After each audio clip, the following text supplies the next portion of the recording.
Fala galera, bom dia, tô no Guarujá, soldado Igor Andrige, mais um vídeo nosso na internet.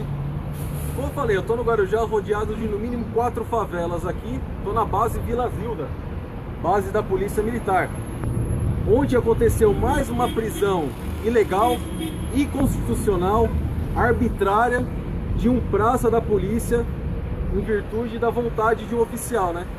Então eu tô com o doutor aqui. Esqueci o nome, não é que eu esqueci, que o nome é difícil, é pior que o meu. Alex Oxenor. É, ele. Ele é o advogado que tirou o Cabo Cássio da cadeia, tá? Eu vou resumir a história, o doutor vai explicar melhor. O Cabo Cássio foi colocado aqui à noite, nessa base, rodeado de 4 favelas, sozinho, sendo que o regulamento da Polícia Militar fala que tem que ter no mínimo 3 policiais. E ele foi cometeu essa irregularidade, né? Algum comandante aí de assinar essa escala. E tinham 2 motos paradas aqui no pátio ao lado. E ele estava atendendo as pessoas aqui, os populares que procuraram a polícia militar, né? E não tinha como tomar conta das 2 motos. E quando o caminhão, o guincho chegou para recolher as motos, que até agora eu não sei quem apreendeu as motos, não tinham conseguido levantar, uma moto tinha sumido, uma moto no 96. E o Major Alexandre aqui do 21 BPMI da cidade do Guarujá prendeu o Cássio em flagrante por peculato, tá? E houve uma série de irregularidades nessa prisão, né? Inclusive a Justiça Militar é que está falando isso. O Cássio foi solto no dia seguinte pelo trabalho do doutor na audiência de custódia, né? E o juiz Holt, né, que inclusive foi policial, né, militar, trabalhou na rota também, usou as palavras que estão rasgando a Constituição, né, com relação aos policiais. Então eu vou deixar o doutor explicar como foi o trabalho dele, né? E ele está aqui com a decisão judicial. Então o objetivo aqui, não estou cometendo crime militar mesmo, porque tem um advogado aqui que está vendo o que eu estou fazendo, né? Então a gente vai falar o que o juiz, a Justiça Militar determinou, para vocês verem os abusos que o praça sofre dentro da Polícia Militar. Então, doutor, só vou pedir para o senhor falar alto, porque a gente está na rua, né? Então fica à vontade. Bom dia, Andrige, obrigado pela oportunidade de estar participando aí do seu canal. O que ocorreu aqui, e acontece todo dia na Polícia Militar, é o mau uso do poder hierárquico dentro da Polícia Militar. E muitas vezes esse poder acaba exacerbando, acaba sendo excessivo e acaba ocorrendo grandes irregularidades, como foi nesse caso. O primeiro grande ponto é que quando o policial assume o serviço, eu vou colocar em especial no caso do Cássio, ele assume uma base comunitária onde está cercado por 4 favelas. Sozinho. Morros, né? Sozinho. Então, por mais incrível que possa parecer, um policial militar não tem necessidade de ir no banheiro, ele tem necessidade de tomar água, ele não vai ficar 12 horas de serviço em pé. E num desses momentos que o Cássio foi fazer as suas necessidades físicas, pode ter ocorrido o sumiço da moto. Então, para a administração pública militar, ela cobrar do policial que ele faça um trabalho escorreito, faça um trabalho sério, faça um trabalho impoluto e decantado, ela tem que dar primeiro condições para o policial. E isso não aconteceu. Esse foi o primeiro grande ponto que me chamou a atenção. Mas um outro ponto também foi que não havia estado de flagrância. O fato cometido foi identificado o furto da moto aqui, o sumiço da moto. Ele comunicou imediatamente com o superior, levou o fato para a Polícia Civil, foi feito um boletim de ocorrência de furto e acabou, ali teria que ter acabado a atuação. Na pior das hipóteses, por prudência, a autoridade policial militar poderia uma portaria de PM para apurar o que aconteceu, mas nunca prisão em flagrante, porque nós não existíamos estado flagrancial. E foi que foi apontado pela defesa, o Ministério Público concordou com a defesa, aonde, inexistindo a necessidade da prisão em flagrante, com aquela mania que a Polícia Militar tem, ela acabou prendendo o policial, mesmo sem estado de flagrante. Vamos prender, depois a gente apura, ver o que aconteceu. Prende e depois apura. Ainda mais se for praça, né? Prende o praça para dar a resposta e vamos ver o que acontece depois. A segunda grande ilegalidade, quem tem autoridade para presidir um auto de prisão em flagrante é o comandante da unidade, entende? E o que aconteceu nesse caso? O comandante da unidade estava presente no batalhão, mas não fez a homologação. O que é essa homologação? Após o trabalho do major, ele olhar o trabalho do major e falar: a prisão está correta. Isso não ocorreu, isso não houve, e até o juiz da primeira auditoria, o Dr. Roth, ele afirma que um oficial superior tivesse verificado os requisitos da prisão, ia ver que não era caso de prisão. E por esse motivo, a prisão também estava legal, assim, no segundo erro, formal na prisão. Seguindo o RDPM, no mínimo trabalhou mal, então, oficial?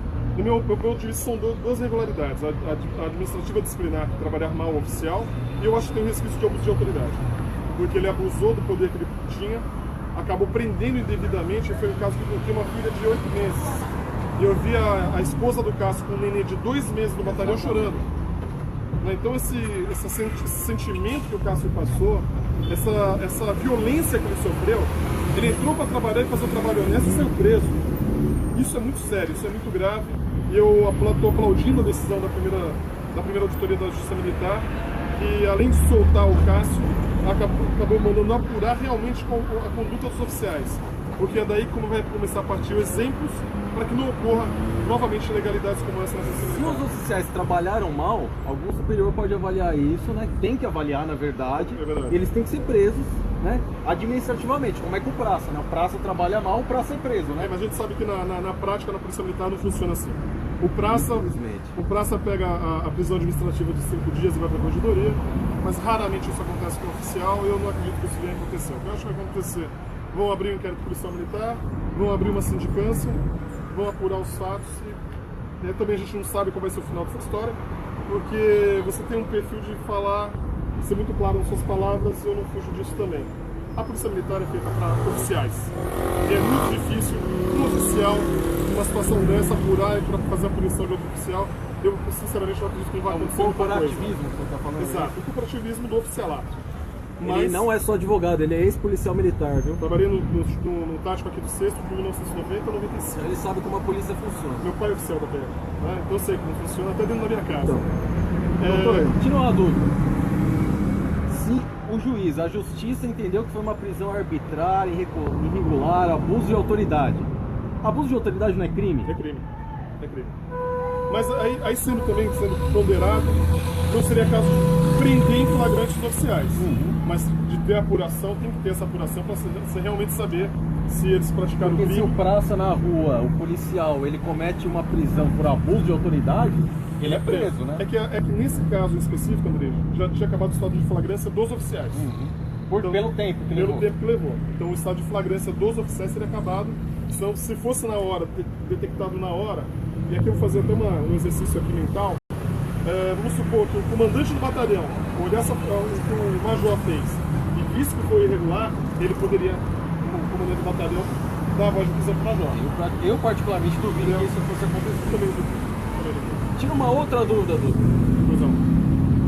Como a justiça já entendeu que foi uma prisão sem fundamento, arbitrária, abusiva, totalmente ilegal, usando as palavras do juiz Rocha, estão rasgando a Constituição com relação aos policiais militares, pediu inclusive para que fosse feita a divulgação ao máximo possível, né, dessa prisão, né, totalmente absurda do Cássio. Não caberia o Cássio entrar com um processo, uma ação civil contra esse oficial por danos morais? Caberia, ele vai tomar providência, acredito que ele vai tomar essa providência. Mas isso vai ter que terminar os procedimentos. Os procedimentos devem ser findados para ficar realmente configurada a ilegalidade que ele sofreu de forma inconteste. Aí tem duas opções, tem a opção de entrar contra o Estado ou entrar contra a autoridade que praticou o fato contra ele. Ele pode entrar contra os dois? Um ou outro. O que pode acontecer? Ele entrar com o Estado posteriormente acionar o major para reparar o dano que o Estado pagou. E teve um caso interessante, isso não é novidade, de atitudes do Ministério Público. O Ministério Público exagerando na função e tem vários exageros do Ministério Público do Estado de São Paulo contra a Polícia Militar. Teve um caso São Vicente que foi um advogado que foi injustamente preso e o Ministério Público teve agradecido. O que aconteceu? O advogado ele não processou a instituição do Ministério Público, ele processou o promotor. Ganhou em primeira instância a indenização, foi para o segundo grau para confirmar a decisão do segundo grau. Então é possível você acionar civilmente diretamente a pessoa que cometeu a ilegalidade. O autor, né? O autor da ilegalidade e não o Estado. Do crime, né? Exato. Mais uma dúvida aqui, essa me pediram para perguntar. Como atuou o Ministério Público Militar, especificamente nesse caso do seu cliente, o Cássio? Foi o Dr. Edson que atuou nesse caso. Ele acompanhou a posição da defesa, ele considerou também o Ministério Público, e aqui eu faço um parênteses, é um promotor muito sério, muito dedicado, muito estudioso e muito atento, muito detalhista do caso. E ele acompanhou o posicionamento da defesa, realmente colocando que não havia nenhum estado de flagrância, não existia flagrante de delito contra o policial, e mais ainda, que a homologação tão necessária para dar validade, ela não existiu. Ou seja, a mesma coisa que você prender uma pessoa sem ter autoridade para prender. Se eu quiser te prender agora, o senhor está fazendo nada, mas eu quero te prender. Exatamente. Exatamente, foi isso que aconteceu. A pessoa que realizou a prisão do Cássio não tinha poder legal para fazer aquela prisão. Para vocês verem, nem o Ministério Público Militar aceitou a prisão do Cássio, né? Então o que realmente a gente espera, eu deixo minha página aqui, meu canal no YouTube à disposição do doutor, do Cássio e de todo praça da Polícia Militar que sofre esse tipo de abuso, para a gente acompanhar, né? Eu não sei se... Eu sei que eu não posso, como soldado, chegar lá na corregedoria e perguntar como é que está o processo, né? Mas eu sei que o senhor pode, o senhor tem esse poder legal e a página está aqui à disposição. Agradeço. E o que a gente espera, né? Que é muito difícil, mas a gente espera que os oficiais da Polícia Militar que cometeram esse abuso, esse sacrilégio, né? Esse ato draconiano, graças a um RDPM, que por exemplo em Minas Gerais não existe mais, eles sejam punidos, né? Sejam responsabilizados pelo que eles fizeram. O Cássio comentou comigo que a família inteira dele está pedindo para ele sair da Polícia Militar, que odeiam a Polícia Militar. Que argumentos eu tenho para falar para a família do Cássio para não odiarem a Polícia Militar? Quer dizer, por atitude de dois oficiais superiores, um tenente-coronel e um major, uma família odeia a instituição Polícia Militar.